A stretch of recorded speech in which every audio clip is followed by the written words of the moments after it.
Mayor Atik পালিয়ে যাচ্ছেন। নগর ভবনের পিছনের রাস্তা দিয়ে উনি পালিয়ে যাচ্ছেন। গত 18 তারিখে উনি নগর ভবনে গেছিলেন নিশ্চয়ই কোনো চুরিদারি করার জন্য। নাহলে উনি পিছনের রাস্তা দিয়ে পালাচ্ছেন কেন? ওনার আসার খবরে ছাত্র জনতা সব এক হয়ে ওনাকে আইনের হাতে তুলে দেওয়ার জন্য হয়তো গেছিলেন। যখন উনি তাদের খবর পেয়েছেন যে তারা আসতেছে, তখনই উনি পিছনের দরজা দিয়ে, নগর ভবনের পিছনের দরজা দিয়ে উনি পালিয়ে গেলেন। আমার কথা শোনার জন্য আবারও আপনাদের ধন্যবাদ।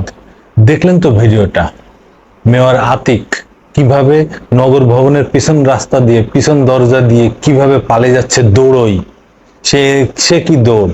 এত দৌড় মনে জীবনে সে করে নাই, ম্যারাথনেও এত দৌড় দেয় না। ইনি যে দৌড় মারলেন মেয়র আতিক, সিটি কর্পোরেশনের হাজার হাজার কোটি টাকা, আমাদের উত্তর এবং ঢাকা দক্ষিণের যে মেয়র তাপস এবং আতিক, হাজার হাজার কোটি টাকা দুইজনে কি সুন্দর করে লুটপাট করেছেন। একজন তো কবে দেশ থেকে পালিয়ে গেছেন কিংবা দেশের ভিতরে আছেন, জানা গেছে যে উনি 5 আগস্টের কয়েকদিন আগেই উনি দেশ ছেড়ে পালিয়েছেন। আর আতিক, মেয়র আতিক, উনি এখনো বাংলাদেশে আছেন, যেহেতু ওনাকে 18 আগস্ট দেখা গেছে নগর ভবনে, সেহেতু উনি বাংলাদেশে আছেন। এই আতিক সাহেব কত বড় দুর্নীতিবাজ হিসেবে পরিচিত। এত বছর সে মেয়র থাকা অবস্থায়ও একটা মশা সে মারতে পারে নাই।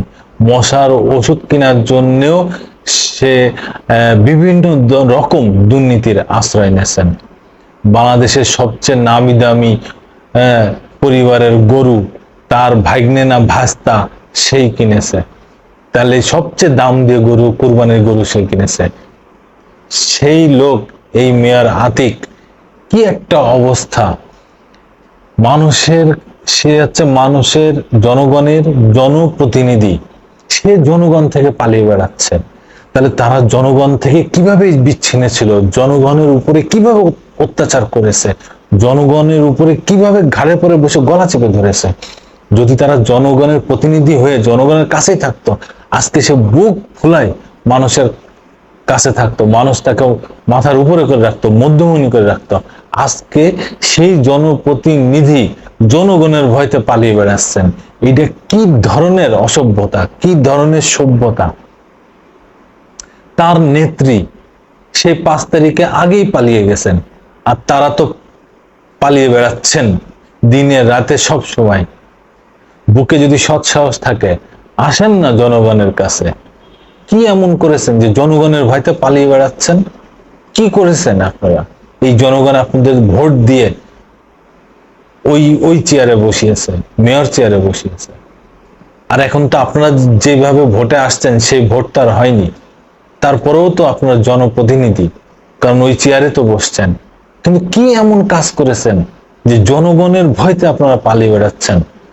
মাননীয় মাননীয় মেয়র, মেয়র মাননীয় বলতে বলতে মানুষের মুখ দিয়ে গেঁচা উঠে গেছে। মাননীয় যদি না বলে তার উপর দিয়ে স্টিম রোলার চালিয়েছেন। আর সেই মাননীয় মেয়র এখন আপনি পালিয়ে বেড়াচ্ছেন। হ্যাঁ, আপনাদের মেয়রও খতম, মেয়রও শেষ। মেয়রগিরি আর চলবে না এই বাংলার মাটিতে। চলবে? চলবে না, কারণ আপনারা নিজেরাই ভয়তে পালিয়ে বেড়াচ্ছেন। আরে ভাই, জনপ্রতিনিধি হয়েছেন, জনপ্রতিনিধি, জনগণের সুখে দুঃখে আপনারা থাকবেন, এই ওয়াদা করে আপনারা ওই চেয়ারে বসেছেন। আজকে সেই জনগণের ঘাড়ে পরে বসে আপনারা স্টিম রুলার চালিয়েছেন, যার কারণে আপনারা জনগণের কাছে নেই। জনগণ আপনাদের খুঁজে বেড়াচ্ছে, আর আপনারা জীবনের মায়া ত্যাগ করে পালিয়ে বেড়াচ্ছেন, জীবনের ভয়তে পালিয়ে বেড়াচ্ছেন। কি ভয় আপনাদের, আর কি ভালোবাসা আপনাদের এই জনগণের প্রতি! হ্যাঁ, এই হচ্ছে আপনারা জনপ্রতিনিধি। এইরকম জনপ্রতিনিধি পৃথিবীর কোথাও দেখা যায় না, শুধু বাংলাদেশেই দেখা যায়, আর আপনারাই তার উদাহরণ। এমন জনপ্রতিনিধি এইভাবে আর কতদিন ভাই, কতদিন? মানুষের কাছে আসেন না ভাই। মানুষের ভালোবাসা, মানুষের দোয়া, ইচ্ছে, শান্তি, আর কি আছে? আর কিচ্ছু নেই ভাই। এমন জীবন করিও গঠন, হাসিবে তুমি কাঁদিবে ভুবন। কার যেন এই কবিতাটা, এই দুইটা লাইন আমার মনে আছে। আর আপনারা কি জীবন গঠন করলেন? আপনাদের জন্য জনগণ কাঁদবে, আপনাদের জন্য, আপনাদের বিরহে জনগণ কাঁদবে, আপনাদের হাসিতে জনগণ হাসবে। এত ভালোবাসবেন আপনারা জনগণের, আজ সেই জনগণের মাথার উপরে বসে দিব্যি কাঁঠাল খাইছেন, দিব্যি কাঁঠাল ভেঙে ভেঙে খাইছেন, এখন সেই জনগণের ভয়তে পালিয়ে বেড়াচ্ছেন। কি জীবন গঠন করেছেন আপনারা? এ কোন জীবন আপনাদের? হ্যাঁ, আপনাদের এই জীবনের ঘেন্না ধরে না আপনাদের? হ্যাঁ, এত হাজার হাজার কোটি টাকা বিদেশে পাচার করেছেন, এত হাজার হাজার কোটি টাকা আপনারা মেরে খাইছেন। মেয়রের সিটে যখন বসছেন তারপরে জনগণের জন্য একটা উপকার করেছেন দেখান তো? ঢাকা শহরে পানির সমস্যা, মশা সমস্যা, রাস্তাঘাটে বালির সমস্যা, কত ধুলো বালি দিয়ে মানুষ চলাচল করতে পারে না। আপনারা কি উপকার করেছেন এই ঢাকা শহরের এই জনগণের? কোনো উপকারে কাজে দেয়নি আপনাদের, কোনো উপকারও আপনারা করেন নাই। শুধু টাকা পকেটে ঢুকাইছেন আর বিদেশ পাঠাইছেন। কি লাভ? এই টাকা দিয়ে আপনি খাবেন, আপনার বউ ছেলে মেয়ে সবাই খাবে না? এটা হারামের টাকা, কিভাবে আপনি তাদের খাওয়াবেন?